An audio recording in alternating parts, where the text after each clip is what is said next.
গাজীপুরে truck autorickshaw সংঘর্ষে নারী সহ নিহত ৩ জন। বুয়েট ছাত্র আবরার হত্যার আসামিদের ডেথ রেফারেন্স ও আপিলের উপর রায় কাল।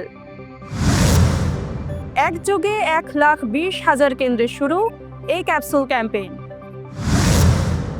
আছিয়ার ধর্ষকদের দ্রুত বিচারের দাবিতে টাঙ্গাইলে মশাল মিছিল। কানাডার প্রধানমন্ত্রী হিসেবে শপথ নিলেন মার্ক কার্নি।